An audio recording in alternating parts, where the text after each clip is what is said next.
L'homme ne vivra pas de pain seulement, mais de toute parole qui sort de la bouche de Dieu.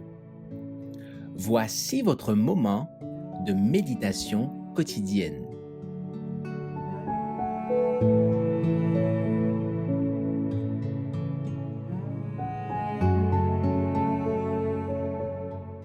La grâce offerte le 2 janvier. Car la grâce de Dieu, source de salut pour tous les hommes, a été manifestée. Tite 2, verset 11.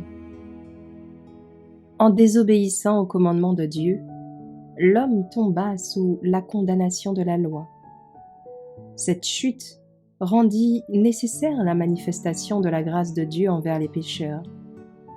Nous n'aurions jamais appris ce que signifie le mot grâce si nous n'étions pas tombés. Dieu aime les anges sans péché qui sont à son service et obéissent à tous ses commandements. Mais il ne leur accorde pas sa grâce. Ces êtres célestes ne savent pas ce qu'est la grâce. Ils n'en ont jamais eu besoin car ils n'ont jamais péché.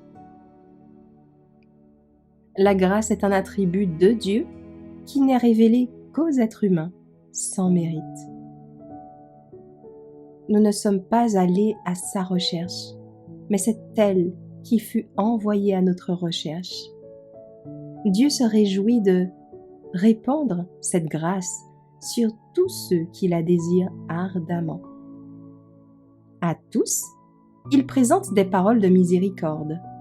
Non parce que nous en sommes dignes, mais parce que nous en sommes totalement indignes. Le seul titre dont nous puissions nous réclamer pour être assurés de recevoir ce don, c'est notre besoin. Mais Dieu n'use pas de sa grâce afin de rendre vaine sa loi. La grâce de Dieu et la loi de son royaume sont en harmonie parfaite. Elles avancent la main dans la main.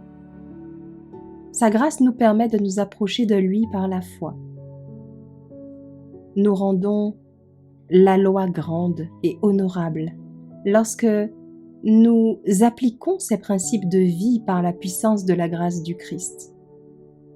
Lorsque nous obéissons de tout cœur et avec sincérité à la loi de Dieu, nous rendons témoignage au pouvoir de la rédemption devant l'univers céleste et devant un monde apostat qui annule la loi de Dieu.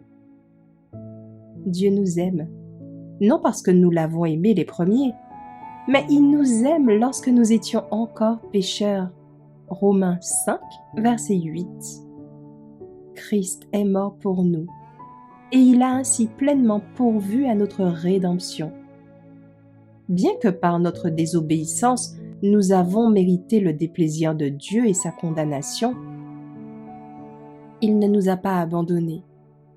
Il ne nous a pas laissés nous défendre seuls avec nos forces limitées contre la puissance de l'ennemi. Des anges célestes combattent pour nous en luttant avec eux. Il nous est possible d'avoir la victoire sur les puissances du mal. Lorsque nous faisons confiance au Christ en tant que sauveur personnel, nous pouvons être plus que vainqueurs par celui qui nous a aimés. Romains 8, verset 37. Merci d'avoir écouté cette présentation. Assurez-vous de nous rejoindre demain pour votre moment de méditation quotidienne avec lereste.org.